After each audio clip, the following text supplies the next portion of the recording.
직장이나 아니면 학교가 끝난 다음에 아니면 어떤 모임이 끝난 다음에 집으로 가야 되는데 집이 없다는 거 한번 생각해 보신 적이 있나요? 물론 우리는 그런 생각 안 합니다. 다 집이 있기 때문에요. 그런데 제가 그런 경험이 한 번 있었어요.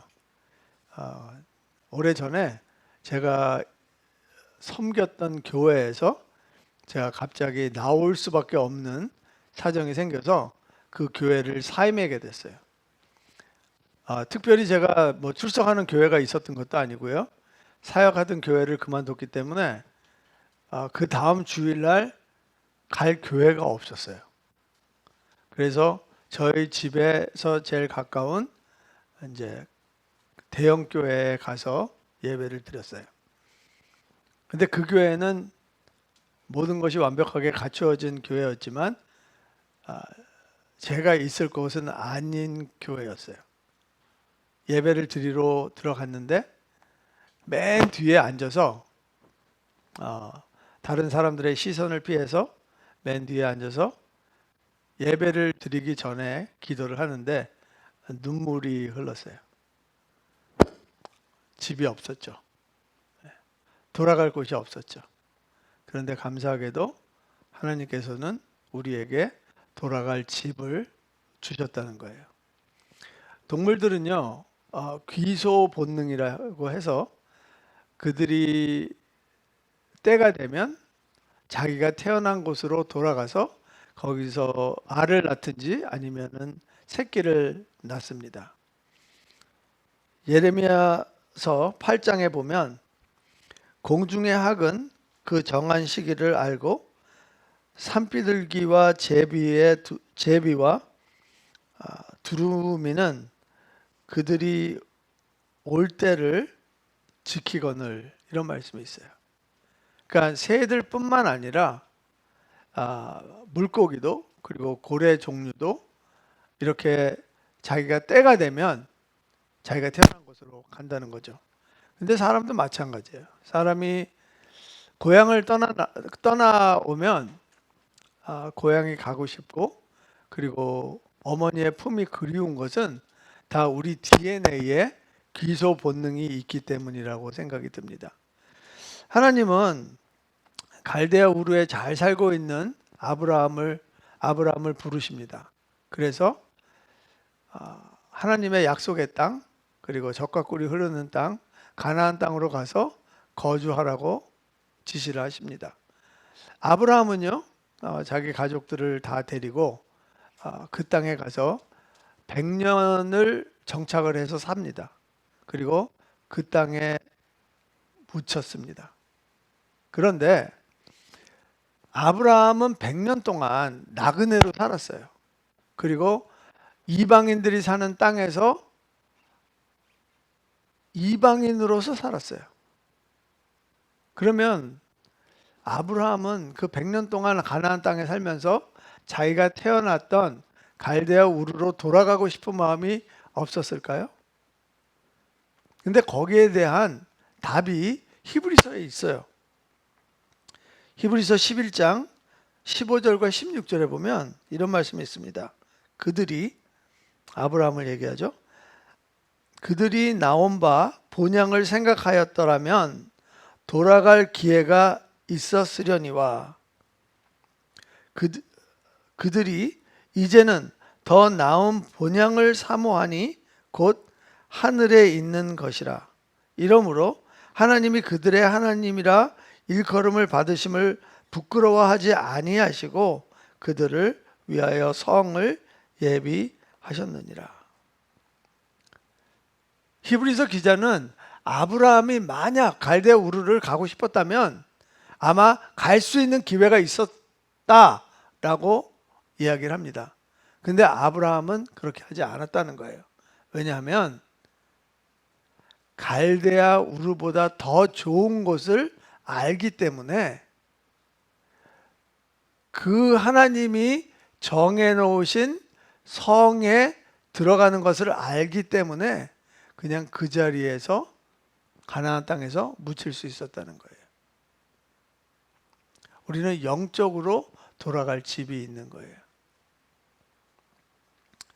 예수님은 또 이렇게 말씀하십니다. 요한복음 14장 2절에서 3절 말씀인데요. 내 아버지 집에 거할 곳이 많도다. 그렇지 않으면 너희에게 일렀으리라. 내가 너희를 위하여 거처를 예비하러 가노니 가서 너희를 위하여 거처를 예비하면 내가 다시 와서 너희를 내게로 영접하여 나 있는 곳에 너희도 있게 하리라. 예수님께서는 우리를 다시 데리러 오신다는 거예요. 어디로 데리러 가세요? 아버지 집으로. 사실 이 말씀은요, 우리같이 이스라엘의 결혼 문화를 모르는 사람들은 이해하기가 좀 어렵습니다. 그렇지만 예수님이 이 말씀을 제자들한테 했을 때 제자들은 정확하게 이해를 했어요. 무슨 소리냐면 이스라엘은 신랑과 신부가 이제 부모들끼리 약속을 해서 결혼 약속을 하면은 그때부터 혼인이라고 생각을 합니다. 그리고 같이 살지는 않지만 신부는 친정에 남아 있고요. 신랑은 다시 아버지와 집으로 돌아가서 그날부터 아버지 집을 증축을 해서 자기가 신혼방을 차릴 수 있도록 집을 짓습니다. 신랑은 언제 신부한테 갈지 몰라요. 아버지는 알고 있어요. 왜냐하면 아버지가 그날을 정하기 때문에 그래요. 그래서 거의 1년 정도 시간이 지나면 어느 정도 신부집이 거의 다 완성이 되면 아버지가 아들한테 이야기를 합니다. 이제 몇 월 며칠 날 네가 신부한테 가서 신부를 데려와라. 그래서 그때 결혼 잔치를 벌이고 그리고 신부를 데려오는 겁니다. 예수님은 이스라엘의 결혼 문화를 가지고 저희들에게 신부된 우리를 신랑된 예수께서 다시 오셔서 데려가시겠다고 약속하고 계시는 거죠. 그러면 아브라함이 하늘에 있는 그 성에 뭐가 그렇게 좋아서 자기 고향으로도 돌아가지 않았을까요? 여기에 대한 질문의 대답은 다윗이 시편에서 이렇게 고백하고 있습니다. 시편 27편 4절입니다. 내가 여호와께 바라던 한 가지 일 그것을 구하리니 곧 내가 내 평생에 여호와의 집에 살면서 여호와의 아름다움을 바라보며 그의 성전에 사모하는 그것이라. 죄송해요. 지금 제가 눈이 되게 안 보이는데 이해해 주시기 바라요.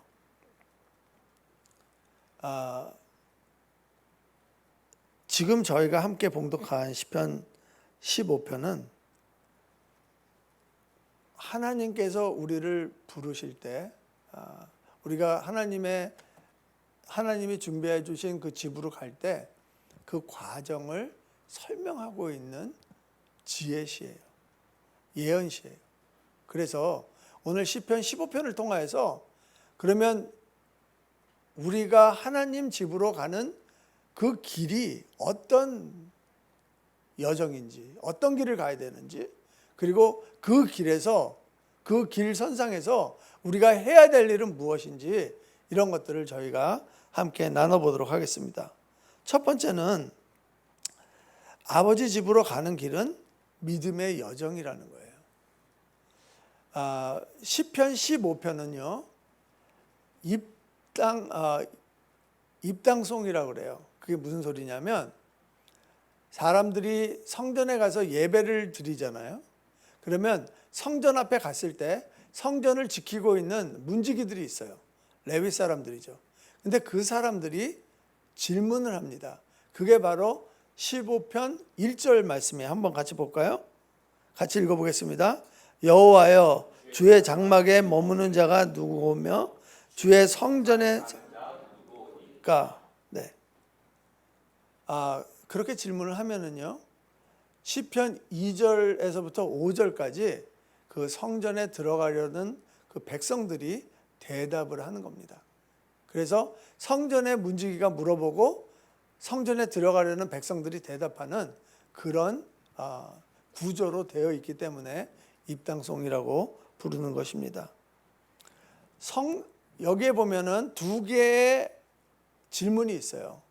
하나는 장막에 머무는 자라고 되어 있고요. 그리고 그거를 대조해서 성산에 사는 자라고 되어 있어요. 여러분, 장막은 다 아시잖아요. 장막은 이동할 수 있는 집이죠. 지금 저 장막은요, 베두인 민족들이 사는 장막이에요. 베두인 사람들은 그 광야와 사막에서 거주하는 사람들인데, 이 사람들은 목축업을 합니다. 그리고 예수님 시대부터 지금까지 거의 비슷한 그 생활 양식으로 살고 있어요. 2000년 동안. 그래서 이 사람들은 아직도 이렇게 살고 있어요. 제가 이스라엘에 갔을 때, 그때 아마 요르단인 걸로 기억이 나는데, 저희가 이렇게 버스로 이동하다가 베두인들이 텐트를 쳐놓고 있는 데를 저희가 들리게 됐어요. 처음 보는 사람이잖아요. 그런데 저희가 거기에 한 40명의 학생이 있었는데, 40명의 학생과 교수님들이 있었는데, 그분들이 우리를 초대해서 우리가 그 장막에 들어갔어요. 근데 그 장막이 얼마나 넓으냐면, 우리 40명이 들어가고 거기에 가족들이 있었는데 거기도 한 40명 정도 돼요. 근데 거의 80명이 들어가 있는데도 그 장막이 그렇게 좁다고 생각하지 않았어요.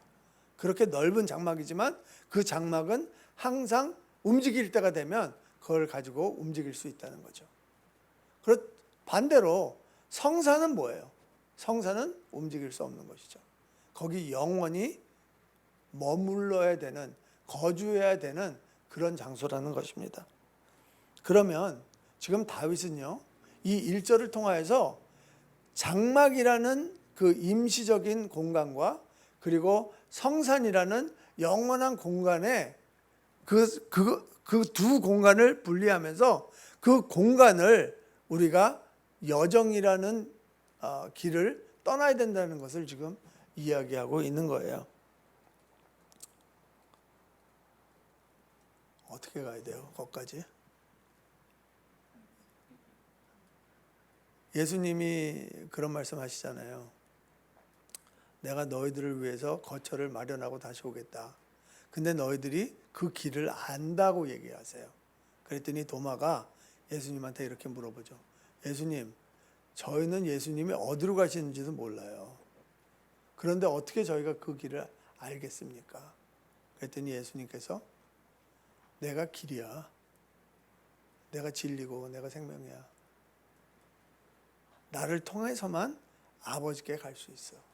이렇게 이야기하시는 거예요. 예수님께서는요, 저희가 올 수 있도록 길이 되주시고요. 그것뿐만 아니라 그 길을 갈 수 있도록 먼저 가신 분이에요. 아멘. 이 다윗의 시편 15편은요, 언제 지어졌는지 정확하게 몰라요. 그런데 거기에 보면 주의 장막, 주의 성산, 이런 단어를 유추해 볼 때 아마도 다윗이 오베데돔의 집에서 여호와의 궤를 가지고 다윗 성으로 옮겼을 때 아마 그 사건을 계기로 이 시편을 쓰지 않았나, 이렇게 추정을 합니다. 그런데 여러분들도 다 기억하시다시피 사무엘 하에 나와 있는 이 말씀을 보잖아요. 그러면 이스라엘 온 나라가 기쁨에 차서 축제를 벌인 날이에요. 오벳 에돔의 집에서 하나님의 궤를 가지고 나올 때 그 궤를 맨 사람들이 6발자국을 뛸 때마다 그 자리에서 소와 송아지를 잡고 제사를 드렸어요. 그리고요, 다윗 성까지 갈 때까지 다윗은 미친 듯이 춤을 췄어요. 그리고 온 나라의 백성들이 다 나와서 환성을 지르고 악기로 연주를 했어요. 놀라운 사실은요, 다윗 성에 하나님의 장막을 쳐놓고 그리고 그 장막에 하나님의 궤를 모셔놓고요, 번제를 드렸어요. 그 번제가 끝난 다음에 모든 백성에게 떡 한 조각과 고기 한 조각과 건포도가 들은 떡 한 덩어리를 모든 사람한테 줬어요. 이거는 어마어마한 국가적인 축제예요. 우리가 지금 임시적인 장막에서 하나님의 나라, 아버지의 집으로 그 가는 과정은요, 예수 그리스도께서 길 대주신 그 길을 따라갈 때 기쁨이 차고 넘치도록 가야 된다는 거죠. 여러분 기쁘세요? 왜 안 기쁜지 아세요? 왜냐하면 우리 인생이 자랑할 게 두 가지밖에 없어요. 수고와 슬픔밖에 없다 그랬어요. 하지만 그럼에도 불구하고 우리 마음은 기쁘다는 거예요. 그 길을 갈 수 있기 때문에. 우리가 그 길이 없잖아요. 그리고 우리가 갈 데가 없잖아요. 그러면 우리는 너무 비참한 거예요. 하지만 우리는 하나님의 소유고 하나님의 자녀이기 때문에 우리는 갈 데가 있다는 거죠. 그리고 갈 수 있는 길을 안다는 거죠. 그거 하나만이라도 우리한테는 큰 기쁨이 된다는 거예요. 그러면 우리가 이 여정의 길을 무엇으로 채워가면서 갈 거냐는 거죠. 두 번째 한번 보도록 하겠습니다. 두 번째는 아버지의 집으로 가는 길에서 삶의 예배를 드려야 한다는 거죠. 삶의 예배가 뭐냐는 거예요. 삶의 예배는 제가 이렇게 정의를 했어요. 하나님의 자녀로서 그리고 천국의 시민으로서 품격을 유지하면서 살아가는 삶을 삶의 예배라고 저는 정의를 했어요.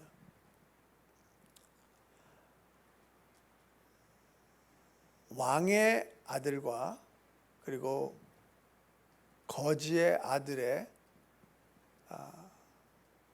품격이나 품위는 달라요. 하나님의 자녀와 세상의 자녀는 품위와 품격이 달라요. 하나님께서는 우리를 그 믿음의 여정을 가게 하실 때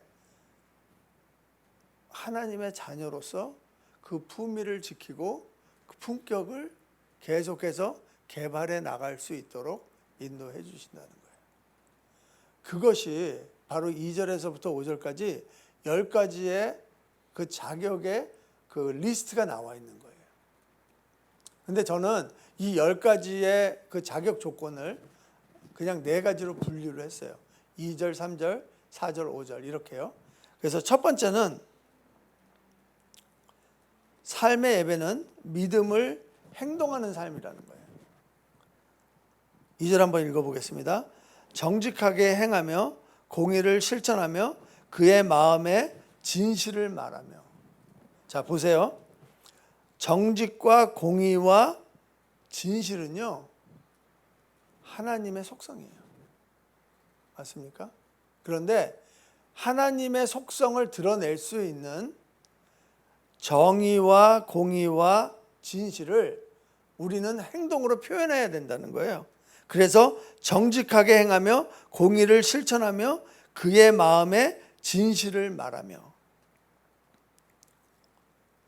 저는 이 하나님의 자녀로서 천국의 시민으로서 이런 일들을 해나갈 때, 지금 있는 말씀은 시편의 말씀이지만요, 예수님이 저희들에게 주신 산상수훈에 마태복음 5장에서부터 7장의 말씀을 비교하니까요, 다 맞아 떨어지는 거예요. 마태복음 5장 16절 보도록 하겠습니다. 이같이 너희 빛이 사람 앞에 비치게 하여 그들로 너희 착한 행실을 보고 하늘에 계신 너의 아버지께 영광을 돌리게 하라. 하나님은 저희들을요, 빛과 소금으로 불러주셨어요. 근데 빛과 소금이 있는 곳에는 그 자리가 맛이 나게 되고요, 빛이 있는 자리에는 어둠이 물러가는 역사가 일어나요. 하나님께서 우리한테 우리의 존재를 행동으로 옮기라는 거예요. 하나님이 불러주신 그 소명을 행동으로 옮길 때 하나님께서 영광 받으시겠다는 거예요. 우리는 너무도 믿음은 있는데 그냥 그 믿음을 우리가 품고만 살아갈 때가 너무나 많아요. 그런데 우리가 그 믿음을 행동으로 나타날 때 그 믿음이 우리 존재가 된다는 거죠. 두 번째는요, 삶의 예배는 양심에 반응하는 삶이라는 거예요. 3절 보도록 하겠습니다. 그의 혀로 남을 허물하지 아니하고 그의 이웃에게 악을 행하지 아니하며 그의 이웃을 비방하지 아니하며. 다 이웃과의 관계를 이야기하고 있고요. 그리고 이웃에 대한 그 비방의 목소리를 이야기하고 있어요. 여러분, 카페에는 팥빙수가 있어요. 이제 여름이니까 팥빙수 많이 드실 거예요. 교회에는 뭐가 있는지 아세요? 기빙수가 있어요. 기빙수가 뭐냐면 기도를 빙자한 수다라 그래요. 이 기독교인들이 하나 약점이 있는데 그게 뭐냐면 기도 제목을 나누면서 다른 사람을 위해서 중보한다고 하면서 그 사람의 흉을 보는 거예요. 물론 나중에는 기도를 해요. 근데 그러면서 우리가 은혜를 쏟을 때가 많다는 거예요. 그리고요, 이거는 제 경험이에요. 제가 다른 사람에 대해서 얘기하잖아요. 그러면 얘기하다 보면 나는 그 사람보다 더 심한데 이런 생각이 들 때가 있어요. 내가 왜 이 사람에 대해서 비방을 하지? 내가 왜 이 사람에 대해서 험담을 하지? 나는 더 하면서 이런 생각이 드는 거예요. 여러분, 우리가 하나님의 말씀을요 지켜서 행하잖아요. 그러면 우리 양심이 계속해서 살아나요. 왜 그런 줄 아세요? 양심은 우리에게 주는 신호등이기 때문에 그래요. 양심에 화인을 맞잖아요. 그러면 우리 양심이 우리한테 얘기를 못해요. 그런데 우리가 하나님 성령님의 인도하심에 민감한 사람들이잖아요. 그런데 우리가 다른 사람을 비방하고 다른 사람을 험담하잖아요. 그러면 양심은 우리에게 울부짖어요. 야, 네가 더 심하잖아. 왜 네가 그런 말을 할 수 있어? 너 그런 말 할 수 있는 자격이 없어. 그런 양심의 울부짖음을 들을 수 있다는 거예요. 예수님이 뭐라 그러세요? 마태복음 7장 5절이에요.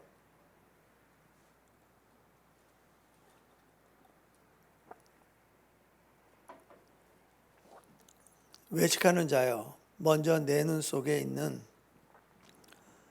내 눈 속에서 들보를 빼어라. 그 후에야 밝히 보고 형제의 눈 속에서 티를 빼리라. 무슨 소리예요? 우리가 다른 사람 비방하기 전에, 험담하기 전에 우리 자신을 돌아보라는 거죠. 우리가 우리 자신을 돌아볼 수 없을 때 우리의 양심은 우리한테 부르짖고 있는 거예요. 네 자신을 먼저 봐. 그리고 다른 사람을 비방할 수 있는지 험담할 수 있는지 생각해봐. 할 수 없다는 거죠. 그런 삶이 바로 삶의 예배를 드린 삶이라고 믿습니다.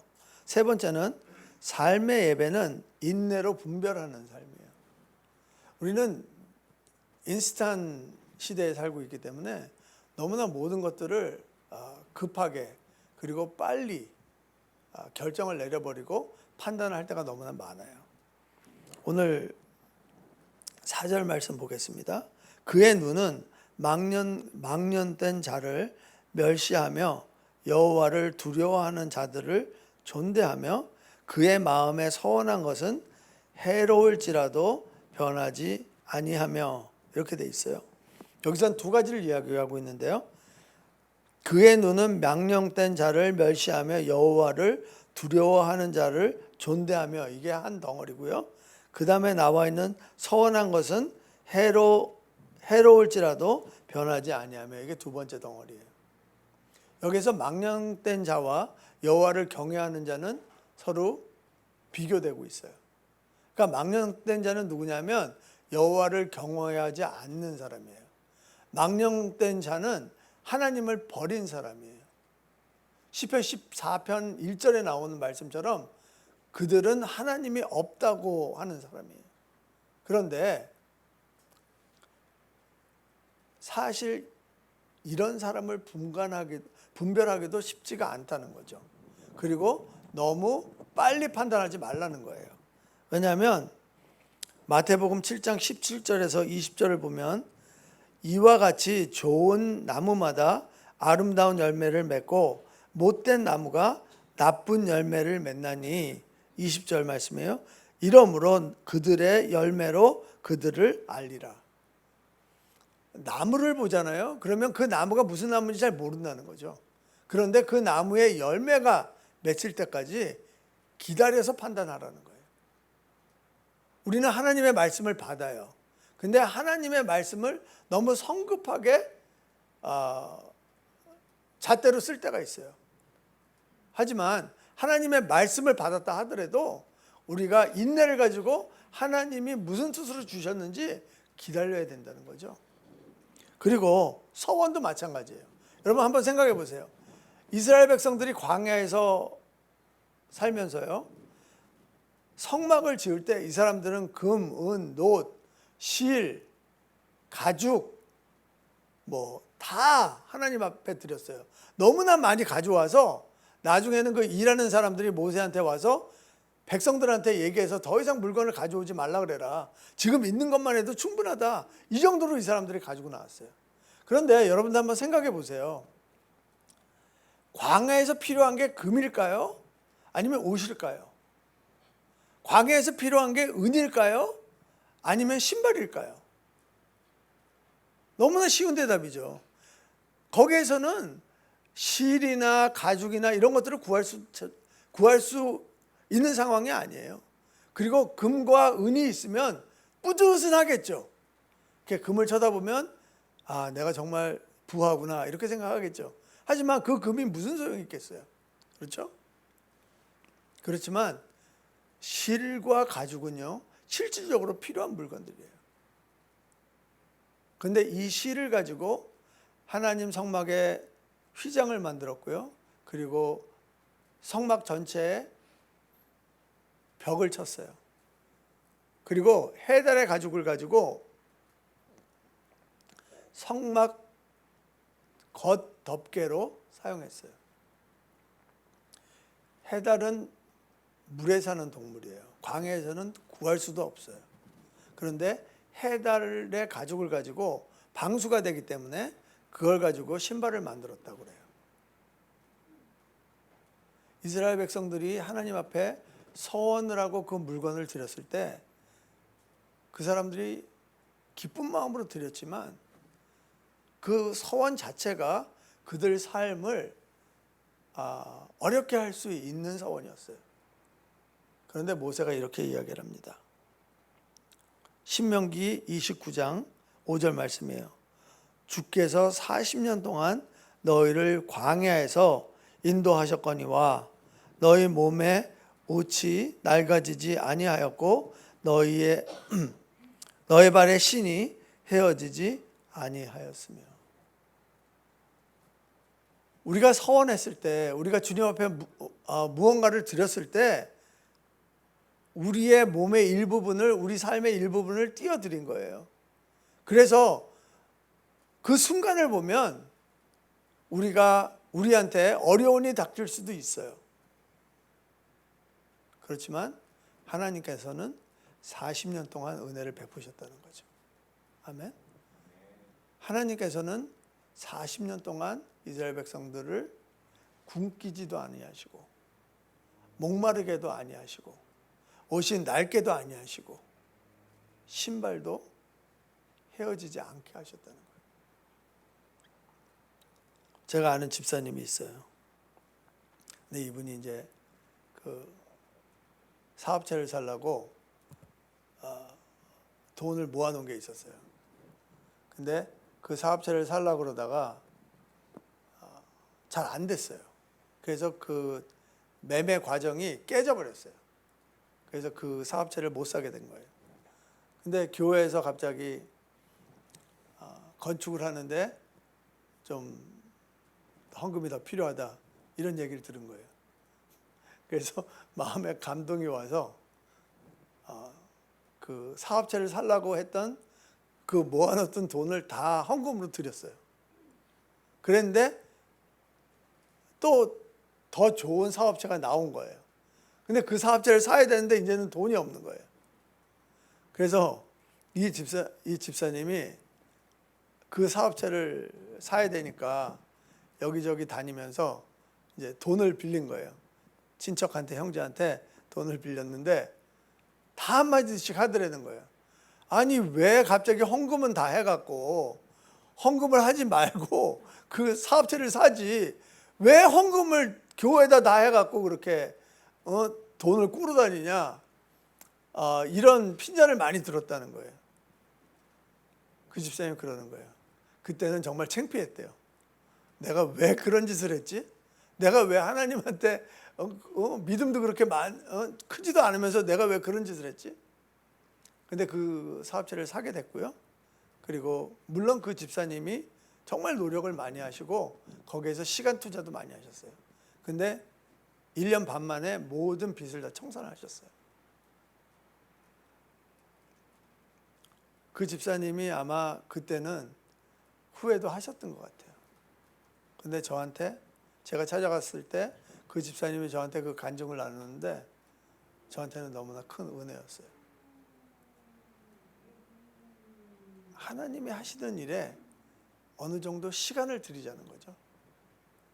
하나님이 움직이실 때까지 우리가 움직이지 않는 거죠. 하나님이 판단하시기 전까지 우리 판단하지 않는 거죠.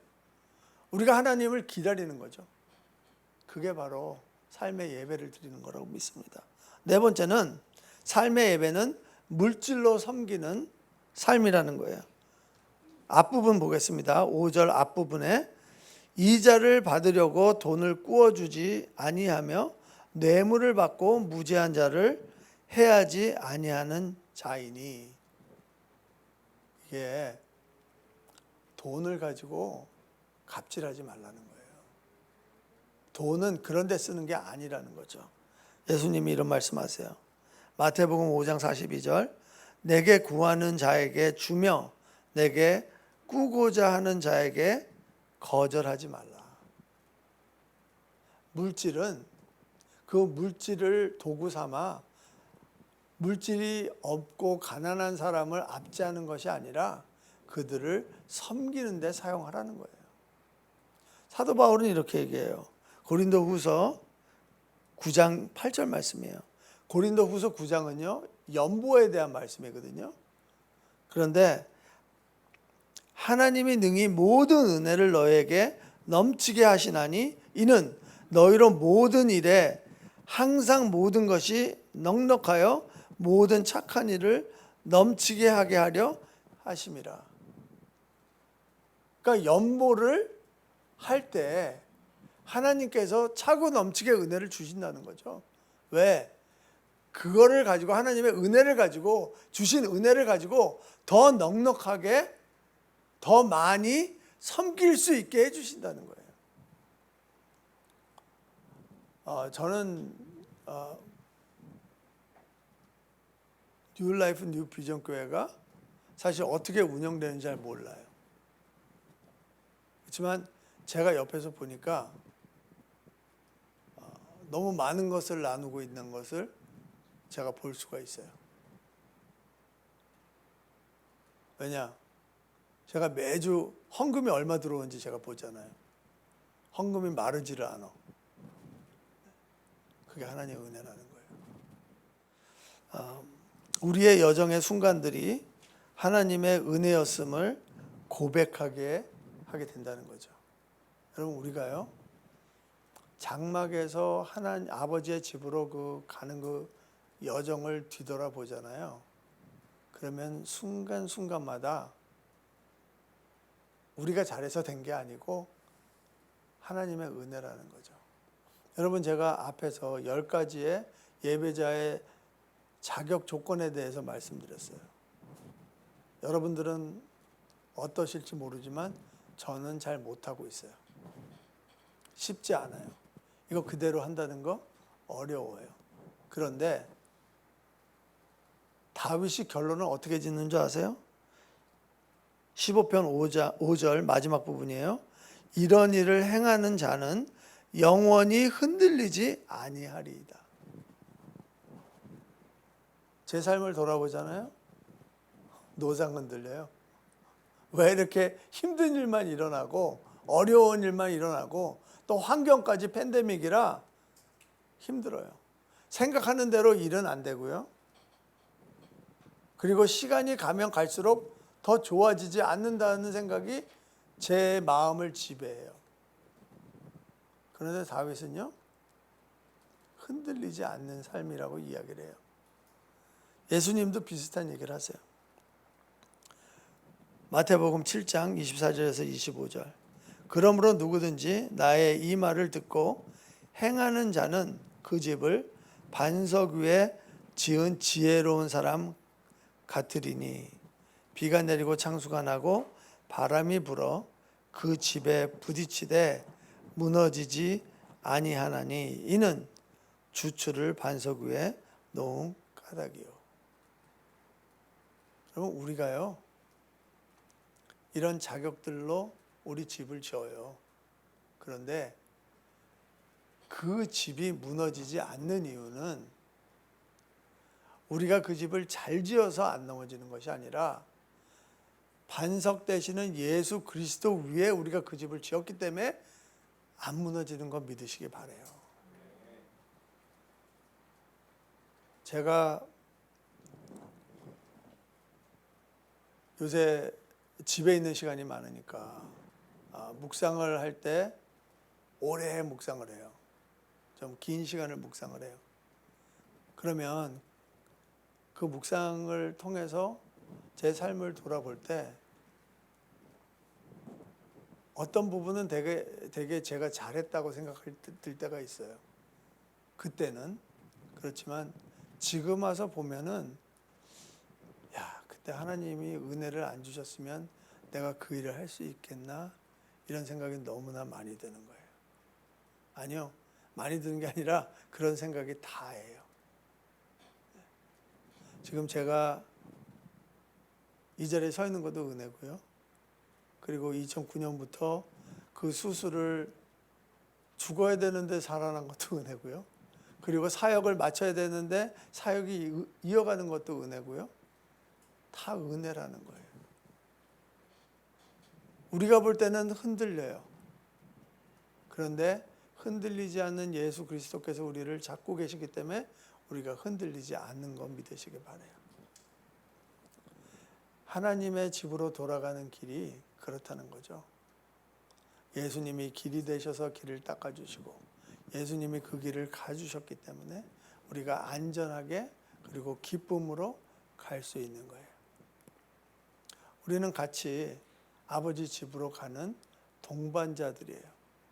그리고 한 공동체의 배를 탄 거예요. 우리가 이 여정을 같이 갈 때 철이 철을 갈듯이 우리의 얼굴이 빛나게 했으면 좋겠어요. 우리가 좀 낙오되는 사람이 있으면 우리가 그 사람을 그냥 버려두고 가는 것이 아니라 같이 갔으면 좋겠어요. 믿음이 좋으신 분들도 있고 어려우신 분들도 있고 상황은 마찬가지예요. 우리가 예수 그리스도를 따라간다면 그런 은혜가 이 공동체에 있으리라 믿습니다. 기도하겠습니다.